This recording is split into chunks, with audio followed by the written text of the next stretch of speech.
Hari ini perayaan roti tidak beragi. 2000 tahun dahulu, pukul 9 pagi hari ini, Bapa Surgawi yang datang ke bumi ini dalam badan telah disalibkan. Melalui masa ini, semua anak Sion patut ingat sekali lagi bahwa semua penderitaan yang dilalui olehnya adalah kerana dosa dan pelanggaran kita. Namun, Bapa Surgawi tidak pernah menyalahkan kita atau menolak kita. Jadi melalui perayaan roti tidak beragi ini, saya berharap Anda akan ingat pengorbanan kudus Bapa Surgawi. Tuhan telah merekodkan dalam hukum Musa bahwa Kristus akan datang ke bumi dan menderita pada perayaan roti tidak beragi. Mari kita lihat buku Imamat bab 23 untuk mempelajari hubungan antara bagaimana perayaan roti tidak beragi ditubuhkan, maksud sebalik asal-usulnya, dan penderitaan yang ditahan oleh Kristus pada perayaan ini. Mari kita lihat firman Tuhan dalam ayat 5. Dalam bulan yang pertama, pada tanggal 14 bulan itu, pada waktu senja, ada Paskah bagi Tuhan. Semalam, kita semua telah menyambut Paskah pada hari ke-14 bulan pertama mengikut kalender suci. Ayat 6. Dan pada hari yang ke-15 bulan itu, ada hari raya roti tidak beragi bagi Tuhan. Perayaan roti tidak beragi, hari untuk makan roti tanpa ragi. Inilah sebabnya ia dipanggil sebagai perayaan roti tidak beragi. Oleh sebab roti tidak beragi sukar dicerna, ia juga digambarkan sebagai roti penderitaan. Tuhan menetapkan perayaan roti tidak beragi mengandungi maksud penderitaan. Pada hari ke-15 bulan pertama, yaitu hari selepas Paskah. Apabila kita melihat asal-usul perayaan roti tidak beragi, 3.500 tahun dahulu, kita dapat lihat bahwa Tuhan memimpin orang Israel keluar dari Mesir melalui Musa. Orang Israel dibebaskan dari tanah Mesir selepas menyambut Paskah. Namun, selepas pembebasan, mereka tidak dapat meneruskan perjalanan, dihalang oleh Laut Merah. Tambahan pula, situasi mereka menjadi lebih susah kerana dikejar oleh tentera Firaun. Agar mereka tidak melupakan situasi terdesak ini, Tuhan menetapkan perayaan ini, perayaan roti tidak beragi. Mari lihat asal-usulnya di dalam buku Keluaran, bab 14. Bab 14 ayat 1. Berfirmanlah Tuhan kepada Musa, demikian, katakanlah kepada orang Israel, supaya mereka balik kembali dan berkemah di depan Pi Hahirot, antara Migdol dan laut, tempat di depan Baal Zephon berkemahlah kamu, di tepi laut. Maka Firaun akan berkata tentang orang Israel, mereka telah sesat di negeri ini. Padang gurun telah mengurung mereka. Aku akan mengeraskan hati Firaun, sehingga ia mengejar mereka. Dan terhadap Firaun dan seluruh pasukannya, aku akan menyatakan kemuliaanku, sehingga orang Mesir mengetahui bahwa akulah Tuhan. Lalu mereka berbuat demikian. Ketika diberitahukan kepada Raja Mesir bahwa bangsa itu telah lari, maka berubahlah hati Firaun dan pegawai-pegawainya terhadap bangsa itu, dan berkatalah mereka, apakah yang telah kita perbuat ini, bahwa kita membiarkan orang Israel pergi dari perbudakan kita? Kemudian ia memasang keretanya dan membawa rakyatnya serta yang membawa 600 kereta yang terpilih. Ya, segala kereta Mesir, masing-masing lengkap dengan perwiranya. Demikianlah Tuhan mengeraskan hati Firaun, Raja Mesir itu, sehingga ia mengejar orang Israel. Tetapi orang Israel berjalan terus, dipimpin oleh tangan yang dinaikkan. Adapun orang Mesir, segala kuda dan kereta Firaun, orang-orang berkuda dan pasukannya, mengejar mereka dan mencapai mereka pada waktu mereka berkemah di tepi laut, dekat Pi Hahirot, di depan Baal Zephon. Ketika Firaun telah dekat, orang Israel menoleh, maka tampaklah orang Mesir bergerak menyusul mereka. Lalu sangat ketakutanlah orang Israel, dan mereka berseru-seru kepada Tuhan. Dan mereka berkata kepada Musa, apakah karena tidak ada kuburan di Mesir, maka engkau membawa kami untuk mati di padang gurun ini? Apakah yang kau perbuat ini terhadap kami, dengan membawa kami keluar dari Mesir? Bukankah ini telah kami katakan kepadamu di Mesir? Janganlah mengganggu kami, dan biarlah kami bekerja pada orang Mesir. Sebab lebih baik bagi kami untuk bekerja pada orang Mesir daripada mati di padang gurun ini. Tetapi berkatalah Musa kepada bangsa itu, "Janganlah takut, berdirilah tetap, dan lihatlah keselamatan dari Tuhan yang akan diberikannya hari ini kepadamu. Sebab orang Mesir yang kamu lihat hari ini, tidak akan kamu lihat lagi untuk selama-lamanya. Tuhan akan berperang untuk kamu, dan kamu akan diam saja." Pada masa keluaran, selepas orang Israel menyambut Paskah, hari berikutnya mereka berkumpul bersama di Ramses. Ini ketika kerja hebat keluaran mula berlaku. Namun, Laut Merah menghalang jalan mereka untuk meneruskan perjalanan. Firaun berubah mindanya dan mengejar orang Israel untuk membawa mereka kembali ke Mesir. Orang Israel berasa sangat terancam dengan fakta bahwa mereka dikejar oleh tentera Mesir dan Laut Merah menghalang jalan mereka. Mereka menghadapi krisis yang menakutkan. Pengejaran tentera orang Mesir berterusan sehingga mereka selamat menyeberangi Laut Merah. Kemuliaan Paskah sangat luar biasa. Itu masa apabila mereka merasakan maha kuasa Tuhan yang memberi mereka kegembiraan pembebasan. Namun, kegembiraan pembebasan tidak kekal lama. Orang Israel berasa sangat terancam semasa dikejar oleh tentera orang Mesir dan berada dalam ketakutan yang luar biasa. Pengejaran berterusan sehingga mereka menyeberangi Laut Merah. Maksudnya, sehingga hari ke-21 bulan pertama mengikut kalender suci, sehingga mereka menyeberangi Laut Merah. Waktu subuh pada hari ke-22 bulan pertama, mereka menderita tekanan yang besar semasa mereka berlari dari kejaran. Siri peristiwa ini sangat meyakinkan bagi orang Israel. Ini dipenuhi oleh Yesus Kristus dengan menyambut Paskah dan penyalibannya pada perayaan roti tidak beragi hari selepas Paskah. Tuhan meletakkan penderitaan yang akan ditanggung oleh Kristus dalam pekerjaan Musa yang diberikan melalui perayaan. Oleh itu, Paskah ialah hari Tuhan menyatakan kekuasaannya. Selain itu, perayaan roti tidak beragi ialah hari penderitaan. Apabila Kristus ditindas dan dihina, serta menderita untuk dosa kita. Pada masa Perjanjian Lama, mereka makan roti tidak beragi pada hari itu. Roti tidak beragi merujuk kepada roti dibuat tanpa ragi. Roti tidak beragi juga dipanggil sebagai roti penderitaan. Mari kita lihat buku Ulangan, bab 16 ayat 3.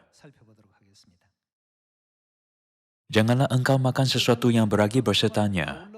Roti dibuat dengan ragi, merujuk kepada roti beragi. 7 hari lamanya, engkau harus makan roti yang tidak beragi bersertanya, yakni roti penderitaan. Sebab dengan buru-buru engkau keluar dari tanah Mesir. Maksudnya supaya seumur hidupmu, engkau teringat akan hari engkau keluar dari tanah Mesir.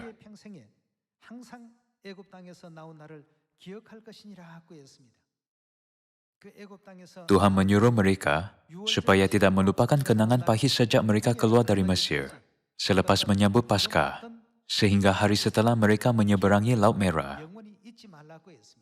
Semua kebenaran di dalam 66 buah buku Alkitab fokus pada Yesus Kristus. Ayat ini menunjukkan bahwa melalui pekerjaan Musa, kita dapat melihat pekerjaan yang akan Kristus penuhi. Selepas menyambut Paskah, penderitaan yang Musa dan orang Israel alami pada perayaan roti tidak beragi menggambarkan kesusahan dan penderitaan yang Yesus Kristus jalani pada hari selepas menyambut Paskah. Mari kita baca firman Tuhan di dalam buku Lukas, bab 23, ayat 26. 2000 tahun dahulu, Yesus menyambut Paskah di ruangan atas bilik Markus. Pada hari berikutnya, dia berdiri di mahkamah Pilatus waktu subuh, lalu disalibkan pada pukul 9 pagi. Siri peristiwa ini dijelaskan di sini. Ayat 26. Ketika mereka membawa Yesus, mereka menahan seorang yang bernama Simon dari Kiren, yang baru datang dari luar kota. Lalu diletakkan salib itu di atas bahunya, supaya dipikulnya sambil mengikuti Yesus. Sejumlah besar orang mengikuti dia. Di antaranya banyak perempuan yang menangisi dan meratapi dia. Yesus berpaling kepada mereka dan berkata, "Hai putri-putri Yerusalem, janganlah kamu menangisi aku. melainkan tangisilah dirimu sendiri dan anak-anakmu. Sebab lihat, akan tiba masanya orang berkata, berbahagialah perempuan mandul, dan yang rahimnya tidak pernah melahirkan, dan yang susunya tidak pernah menyusui. Maka orang akan mulai berkata kepada gunung-gunung, runtuhlah menimpa kami, dan kepada bukit-bukit, timbunilah kami. Sebab jikalau orang berbuat demikian dengan kayu hidup, apakah yang akan terjadi dengan kayu kering, dan ada juga digiring dua orang lain, yaitu dua penjahat untuk dihukum mati bersama-sama dengan dia. Ketika mereka sampai di tempat yang bernama Tengkorak, mereka menyelipkan Yesus di situ, dan juga kedua orang penjahat itu, yang seorang di sebelah kanannya, dan yang lain di sebelah kirinya. Yesus berkata, "Ya Bapa, ampunilah mereka, sebab mereka tidak tahu apa yang mereka perbuat." Dan mereka membuang undi untuk membagi pakaiannya. Orang banyak berdiri di situ dan melihat semuanya. Pemimpin-pemimpin mengejek dia. Katanya, orang lain ia selamatkan. Biarlah sekarang ia menyelamatkan dirinya sendiri, jika ia adalah Mesias, orang yang dipilih Tuhan. Juga prajurit-prajurit mengolok-olokkan dia. Mereka mengunjukkan anggur asam kepadanya dan berkata, "Jika engkau adalah Raja orang Yahudi, selamatkanlah dirimu." Ada juga tulisan di atas kepalanya, "Inilah Raja orang Yahudi." Seorang dari penjahat yang digantung itu menghujat dia. Katanya, "Bukankah engkau adalah Kristus? Selamatkanlah dirimu dan kami." Tetapi yang seorang menegur dia. Katanya, "Tidakkah engkau takut juga tidak kepada Tuhan? Sedang engkau menerima hukuman yang sama. Kita memang selayaknya dihukum, sebab kita menerima balasan yang setimpal dengan perbuatan kita. Tetapi orang ini tidak berbuat sesuatu yang salah." Lalu ia berkata, "Yesus, ingatlah akan aku apabila engkau datang sebagai Raja." Kata Yesus kepadanya, "Aku berkata kepadamu, sesungguhnya hari ini juga engkau akan bersama-sama dengan aku di dalam Firdaus." Ketika itu hari sudah kira-kira jam 12, lalu kegelapan meliputi seluruh daerah itu.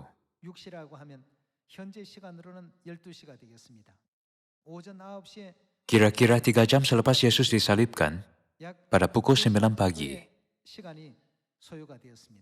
lalu kegelapan meliputi seluruh daerah itu sampai jam 3, sebab matahari tidak bersinar, dan tabir bait suci terbelah dua. Lalu Yesus berseru dengan suara nyaring, "Ya Bapa, ke dalam tanganmu ku serahkan nyawaku." Dan sesudah berkata demikian, ia menyerahkan nyawanya. Tuhan telah menunjukkan kepada kita melalui perayaan Perjanjian Lama bahwa Kristus akan menderita kerana dosa dan pelanggaran kita.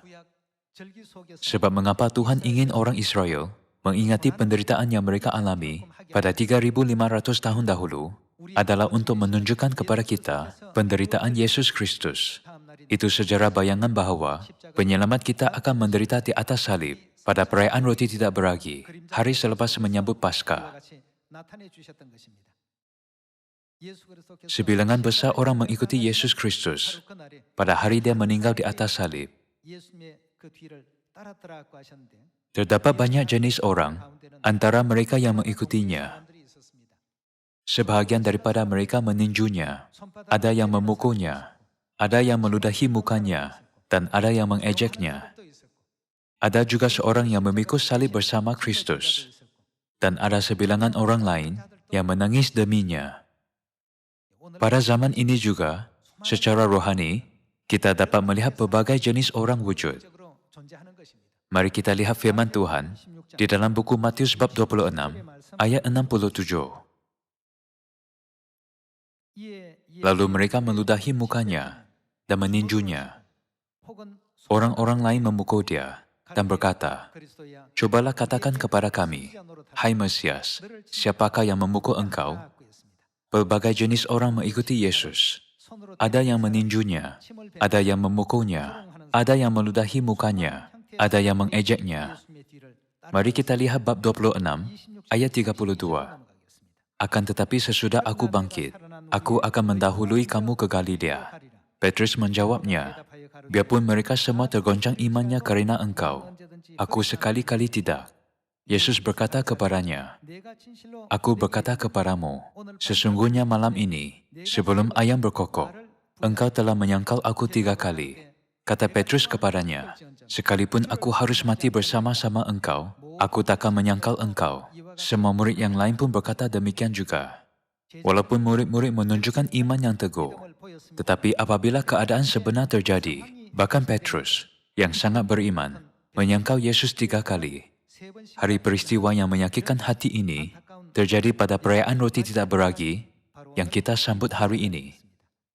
Mari kita baca buku Matius, bab 26 ayat 45. Sesudah itu ia datang kepada murid-muridnya dan berkata kepada mereka, "Tidurlah sekarang dan istirahatlah. Lihat, saatnya sudah tiba, bahwa anak manusia diserahkan ke tangan orang-orang berdosa. Bangunlah, marilah kita pergi. Dia yang menyerahkan aku sudah dekat." Ayat 47. Waktu Yesus masih berbicara, datanglah Yudas, salah seorang dari ke-12 murid itu, dan bersama-sama dia serombongan besar, orang yang membawa pedang dan pentung, disuruh oleh imam-imam kepala dan tua-tua bangsa Yahudi. Orang yang menyerahkan dia telah memberitahukan tanda ini kepada mereka. Orang yang akan kucium, itulah dia, tangkaplah dia. Dan segera ia maju mendapatkan Yesus dan berkata, "Salam Rabi," lalu mencium dia. Tetapi Yesus berkata kepadanya, "Hai teman, untuk itukah engkau datang?" Maka majulah mereka memegang Yesus dan menangkapnya. Yesus dijual untuk 30 dinar oleh Yudas Iskariot, salah satu daripada 12 murid-murid. Dan dia disangkal oleh Petrus, murid yang paling beriman. Orang meninjunya, memukul, dan meludahi mukanya. Dia diejek dan berjalan ke atas gunung Golgota, menahan kesakitan yang tidak dapat digambarkan, memikul salib sambil disesah oleh askar-askar Roma.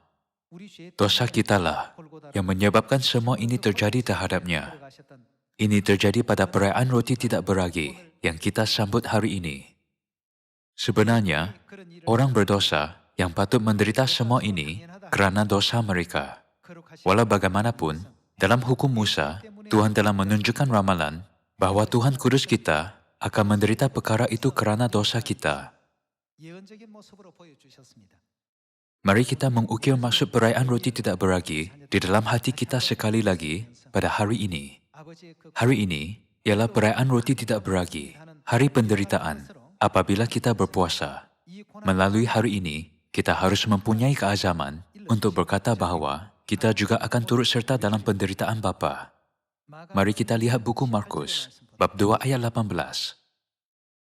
Pada suatu kali, ketika murid-murid Yohanes dan orang-orang Farisi sedang berpuasa, datanglah orang-orang dan mengatakan kepada Yesus, "Mengapa murid-murid Yohanes dan murid-murid orang Farisi berpuasa, tetapi murid-muridmu tidak?"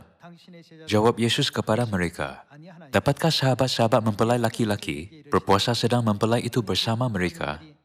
Selama mempelai itu bersama mereka, mereka tidak dapat berpuasa.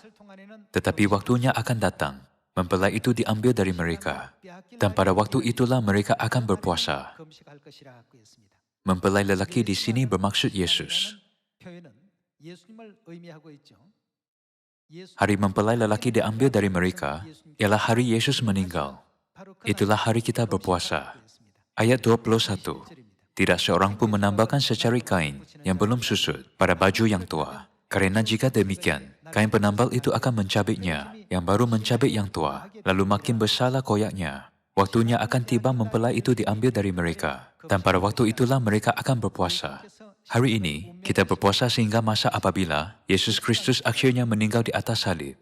Dia disalibkan dan meninggal pada pukul 3 petang. Kita harus memimpin saudara-saudari baru yang akan menerima kebenaran pada masa depan dengan minda pengorbanan dan penderitaan Kristus yang sama. Mari kita melakukannya dengan sentiasa ingat pengorbanan dan penderitaan kudus Tuhan yang ditanggung olehnya untuk kita. Yesus berkata, berpuasa pada waktu kita akan berpisah antara satu sama lain. Puasa kita berakhir pada pukul 3 petang. Ia tidak dapat dibandingkan dengan penderitaan yang dialami Kristus. Mari kita lihat buku Roma bab 8. Walaupun itu bukan apa-apa, Tuhan memberitahu kita turut serta dalam penderitaannya. Mari kita baca bab 8 ayat 16. Roh itu bersaksi bersama-sama dengan roh kita bahwa kita adalah anak-anak Tuhan. Dan jika kita adalah anak, maka kita juga adalah ahli waris. Maksudnya orang-orang yang berhak menerima janji-janji Tuhan, yang akan menerimanya bersama-sama dengan Kristus, yaitu jika kita menderita bersama-sama dengan Dia, supaya kita juga dipermuliakan bersama-sama dengan Dia. Ayat 18, sebab aku yakin, bahwa penderitaan zaman sekarang ini tidak dapat dibandingkan dengan kemuliaan yang akan dinyatakan kepada kita. Alkitab berkata bahwa Yesus belajar menjadi taat daripada apa yang telah dideritanya dan mencapai kesempurnaan. Tuhan mengajak kita bahwa kita juga dapat menjadi anak-anak syurgawi yang dapat mencapai kesempurnaan dengan turut serta dalam penderitaan Kristus. Jadi marilah kita lihat satu ayat lagi di dalam buku Yesaya bab 53 untuk melihat bagaimana kita harus turut serta dalam penderitaan Kristus dan jenis minda yang harus kita miliki untuk menyelamatkan manusia. Kita semua mesti bersatu dengan minda kudus, turut serta dalam penderitaan Kristus. Mari kita baca bab 53, ayat 1. Siapakah yang percaya kepada berita yang kami dengar, dan kepada siapakah tangan kekuasaan Tuhan dinyatakan? Sebagai taruk ia tumbuh di hadapan Tuhan, dan sebagai tunas dari tanah kering, ia tidak tampan, dan semaraknya pun tidak ada sehingga kita memandang dia, dan rupa pun tidak, sehingga kita menginginkannya. Ia dihina dan dihindari orang, seorang yang penuh kesengsaraan dan yang biasa menderita kesakitan. Di sini, Nabi Yesaya telah meramalkan dan menggambarkan 700 tahun sebelum Yesus dilahirkan bahwa semua perkara ini akan terjadi terhadapnya. Mari kita lihat ayat 3. Ia dihina dan dihindari orang, seorang yang penuh kesengsaraan dan yang biasa menderita kesakitan. Ia sangat dihina, sehingga orang menutup mukanya terhadap dia, dan bagi kita pun dia tidak masuk hitungan. Tetapi sesungguhnya, penyakit kitalah yang ditanggungnya, dan kesengsaraan kita yang dipikulnya. Padahal kita mengira dia kena tulah, dipukul dan ditindas Tuhan. Tetapi dia tertikam oleh karena pemberontakan kita. Dia diremukkan oleh karena kejahatan kita. Ini semuanya kerana dosa dan pelanggaran kita. Ganjaran yang mendatangkan keselamatan bagi kita ditimpakan kepadanya, dan oleh bilur-bilurnya kita menjadi sembuh. Kita sekalian sesat seperti domba, masing-masing kita mengambil jalannya sendiri. Tetapi Tuhan telah menimpakan kepadanya kejahatan kita sekalian. Dia dianiaya, tetapi dia membiarkan diri ditindas dan tidak membuka mulutnya. Seperti anak domba yang dibawa ke pembantaian, seperti induk domba yang keluh, di depan orang-orang yang menggunting bulunya, ia tidak membuka mulutnya. Sesudah penahanan dan penghukuman ia terambil, dan tentang nasibnya, siapakah yang memikirkannya? Sungguh, ia terputus dari negeri orang-orang hidup, dan karena pemberontakan umatku, ia kena tulah. Orang menempatkan kuburnya di antara orang-orang fasik, dan dalam matinya ia ada di antara penjahat-penjahat. Sekalipun ia tidak berbuat kekerasan, dan tipu tidak ada dalam mulutnya. Tetapi Tuhan berkehendak meremukkan dia dengan kesakitan. Apabila ia menyerahkan dirinya sebagai korban penebus salah, ia akan melihat keturunannya, umurnya akan lanjut, dan kehendak Tuhan akan terlaksana olehnya. Sesudah kesusahan jiwanya, ia akan melihat terang dan menjadi puas. Dan hambaku itu, sebagai orang yang benar, akan membenarkan banyak orang oleh hikmatnya, dan kejahatan mereka dia pikul. Sebab itu, aku akan membagikan kepadanya orang-orang besar sebagai rampasan, dan ia akan memperoleh orang-orang kuat sebagai jarahan, yaitu sebagai ganti. Karena ia telah menyerahkan nyawanya ke dalam maut, dan karena ia terhitung di antara pemberontak-pemberontak. Sekalipun ia menanggung dosa banyak orang, dan berdoa untuk pemberontak-pemberontak.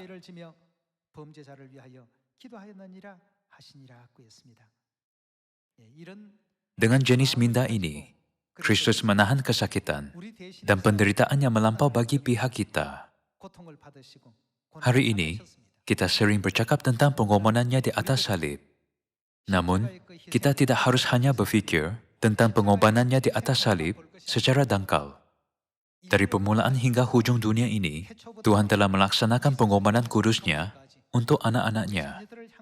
Dan kita dapat melihat bahawa hari ini, yaitu perayaan roti tidak beragi, ialah hari Tuhan menyatakan satu aspek pengorbanan salibnya. Pada masa perjanjian lama, walaupun dalam keadaan biasa mereka makan roti lembut, pada perayaan Tuhan yang kudus ini, orang telah diberitahu untuk memperingati penderitaan yang mereka alami apabila meninggalkan Mesir. Mereka melakukannya dengan makan roti penderitaan yang telah dibuat tanpa ragi. Pada perayaan roti tidak beragi ini, marilah kita fikir sekali lagi bagaimana Yesus memenuhi semua peristiwa ini di atas salib. Setelah merenung, kita mesti menjalani jalan Kristus dan merangkul semua jenis rungutan dan duri yang disebabkan oleh saudara-saudari kita yang belum memahami nilai kebenaran sepenuhnya. Hari ini, melalui puasa seketika yang sedang kita alami, ingatlah penderitaan Kristus pada perayaan roti tidak beragi ini. Janganlah hanya memikirkan kelaparan kita. Lebih baik kita pertimbangkan betapa Bapa pasti menderita semasa dia berada di atas salib. Betapa menyakitkan. Banyak orang berdiri di sekeliling salib, mengolok-olokkannya, mengejeknya, dan memfitnahnya. Namun Tuhan menahan semua penghinaan itu, meluru terhadapnya, karena dosa kita. Kita mesti memikirkan Tuhan kita yang melakukan ini untuk kita. Tolong jangan lupa penderitaan Kristus dengan terus berpuasa, sehingga pukul 3 petang pada perayaan roti tidak beragi ini, dan turut serta dalam penderitaan kudus Tuhan, bahwa dia bertahan untuk semua manusia. Dengan ini saya tamatkan khotbah hari ini. Sekian, terima kasih.